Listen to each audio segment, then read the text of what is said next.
पढ़ो अल्लाहुम्मा सल्लि अला सय्यिदिना शफ़ीना व मौलाना मुहम्मद व अला आलिहि व अस्हाबिहि व अहल बैतिहि अजमाइन।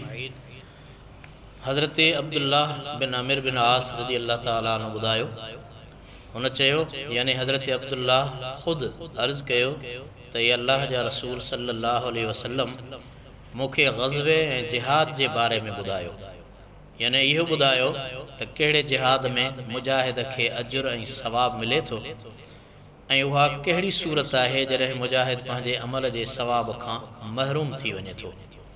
हज़रत अब्दुल्लाह रज़ी अल्लाह अन्हु जो इहो अर्ज़ु ॿुधी मुहसिन आज़म रसूल मुकर्रम सल्लल्लाहु ताला अलैहि व आलिहि वसल्लम जन फरमायो, या अब्दुल्लाह इन क़ातलत साबिरम मुहतसिबन बअसकल्लाहु साबिरम मुहतसिबन व इन क़ातलत मुराइयन मुकासिरन बअसकल्लाहु मुराइयन मुकासिरन।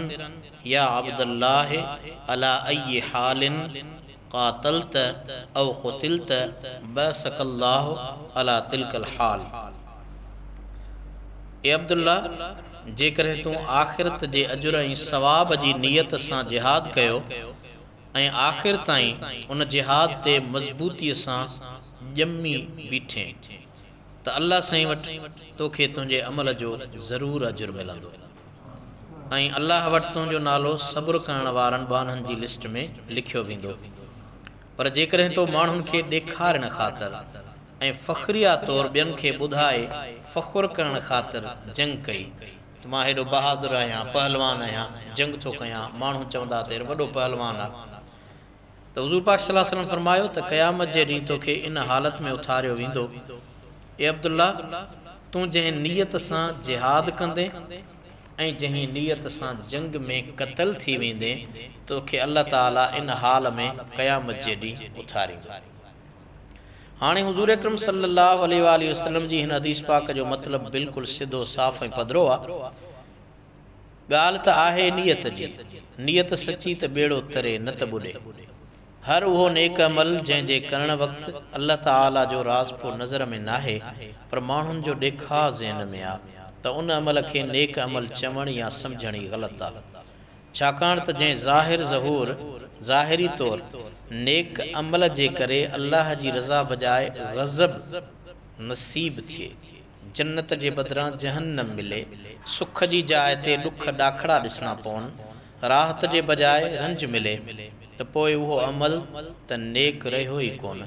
तंहिं करे ॾेखा ख़ातिर नेक अमल करण वारो शख़्स न रुगो पाण खे दोखे में रखे थो पर आम मुख़लिस मुस्लमाननि खे बि दोखे में विझे थो, छो त नियत जो हाल त रब साईं खे मालूम आहे, इंसान वीचारे खे कहिड़ी ख़बर त कंहिंजी दिलि में छा आहे।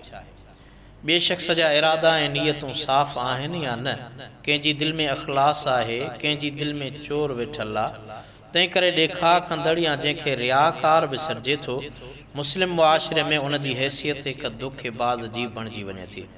हू बज़ाहिर त मुतक़ी आहे पर हक़ीक़त में कुझु ॿियो आहे। हू मुंहं में त मूसा आहे पर अंदर में इब्लीस आहे। कंहिं ख़ूब चयो आहे त लिबासे ख़िज़्र में फिरते हैं यहाँ कई रहज़न, अगर जीने की तमन्ना है तो फिर पहचान पैदा कर। यानी बज़ाहिर ख़िज़्र वारो रूप धारियो वतन पर उहो रहज़न हूंदा आहिनि।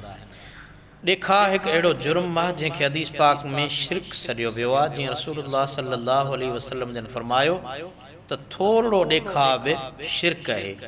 हिकु हदीस में हज़रत अबू हुरैरा रज़ी अल्लाह ताला अन्हु खां रवायत आहे त अल्लाह जे रसूल सल्लल्लाहु अलैहि वसल्लम जन फरमायो त क़यामत जे ॾींहुं सभ खां पहिरियां ई हिकु अहिड़े शख़्स जे ख़िलाफ़ फ़ैसिलो ॿुधायो वेंदो जंहिं दुनिया में शहादत जो मौत हासिल कयो,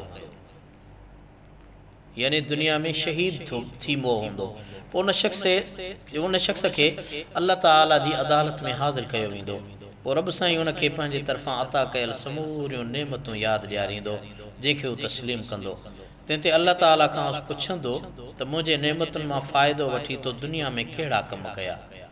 हू जवाब में अर्ज़ु कंदो त या रब्बल आलमीन, मूं तुंहिंजी रज़ा हासिल करण लाइ तुंहिंजे दीन जे ख़िलाफ़ विढ़ण वारनि सां जंग कई, एसि ताईं जो मूं पंहिंजी जान बि क़ुर्बान करे छॾी।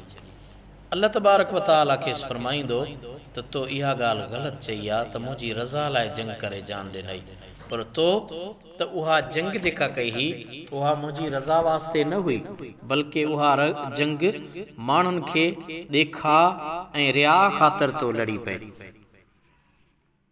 अल्लाह तबारक व तआला रब्बुल आलमीन फरमाईंदो त तो इहा ॻाल्हि ग़लति चई आहे त मुंहिंजी रज़ा लाइ जंग करे जान ॾिनई, पर तो इन करे जंग कई हुई त जीअं माण्हू तोखे पहलवान ऐं बहादुर मुजाहिद गाज़ी या शहीद सॾनि, या वरी उहे सम्झनि त ई वॾो गाज़ी आहे। सो तुंहिंजो इहो मतिलबु त दुनिया में पूरो थी वियो, यानी दुनिया वारनि चयो त ही वॾो गाज़ी हो, वॾो पहलवान हो, वॾी जंग करे आयो, पोइ दुनिया में माण्हुनि तुंहिंजो नाम खयो पए, या दुनिया में माण्हुनि तोखे शहीद लिखियो पए, बैनर पे छपराया, तुंहिंजी क़बर ते लिखियऊं, दुनिया वारनि किताब लिखिया बाबा ही शहीद हो, वॾो शहीद हो, पोइ वाहिदुल क़हार तरफ़ां हुकुम थींदो त हिन शहीद खे मुंहं भर गहले वञी जहन्नम जी आड़ाह में उछलायो।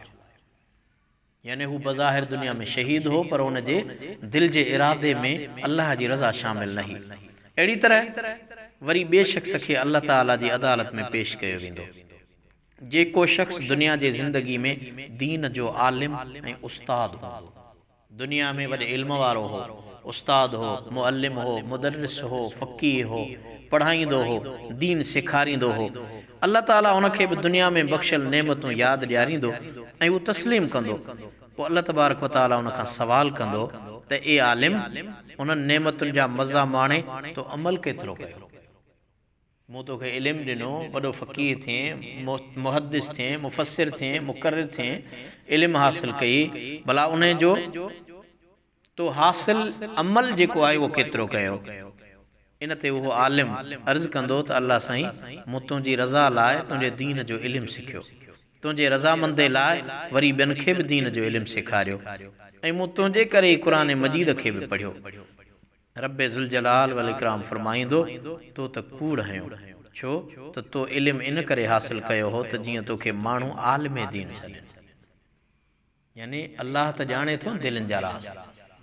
अल्लाह साईं चवंदुसि त तो इन जे लाइ इल्म हासिल कोन कयो हो त तूं मुंहिंजी रज़ा हासिल करी, पर तो इन जे लाइ इल्म हासिल कयो त माण्हू तोखे मौलवी सॾनि, मुफ्ती सॾनि, कारी सॾनि, हाफ़िज़ सॾनि, आलिम सॾनि। सो तो क़ुरान इन लाइ पढ़ियो हो त तोखे कारी सॾियो वञे, तंहिं करे तोखे इहो सभु कुझु दुनिया में मिली चुको। माण्हुनि तोखे मौलवी बि सॾियो, मुफ्ती बि सॾियो, आलिम बि सॾियो, कारी बि सॾियो, जेका तुंहिंजे दिलि में नियत हुई, जेको इरादो हो, उहो सभु कुझु तोखे दुनिया में मिली वियो। पोइ मालिकुल मुल्क तरफ़ां फ़रमान जारी थींदो त हिन आलिम खे मुंहं भर गेले वञी दोज़ख जी बाहि जे हवाले कयो। वरी हिकु टे शख़्स खे मालिक यौमिद्दीन जी कोरट में आंदो वेंदो, जेको दुनिया में वॾो मालदार ऐं दुनिया जे हर नेमतुनि सां नवाज़ियल, अल्लाह उनखे सभु ख़ज़ाना ॾिना, नेमतूं ॾिनियूं, वॾो ताजिर हो, वॾो मालदार हो।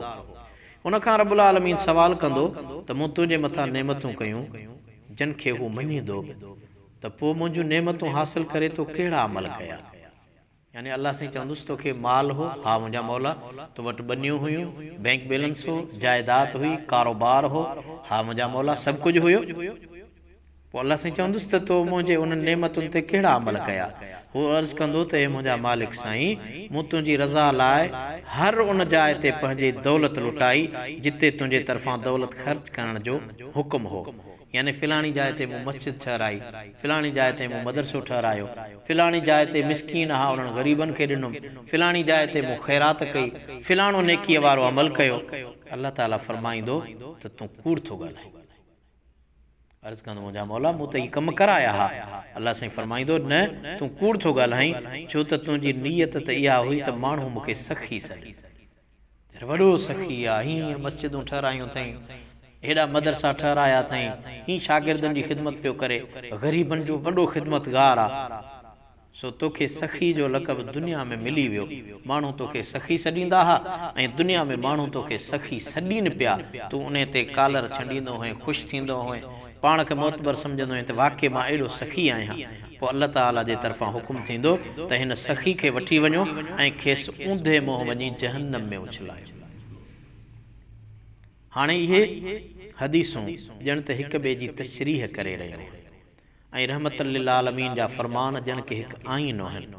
जीअं कंहिं जाइ में वेठे जिते सिज बिल्कुल ज़ाहिर न थींदो हुजे, आईने जे ज़रिए सिज जो ओलड़ो आणे सघे थो, जंहिंमां सिज जे किरणनि जी तेज़ीअ जो पतो बि पइजी सघे थो। अहिड़ी तरह हदीस जे आईने में आख़िरत जे ज़िंदगी जो ओलड़ो बि ॾिसी सघे थो ऐं महसूस बि करे सघे थो।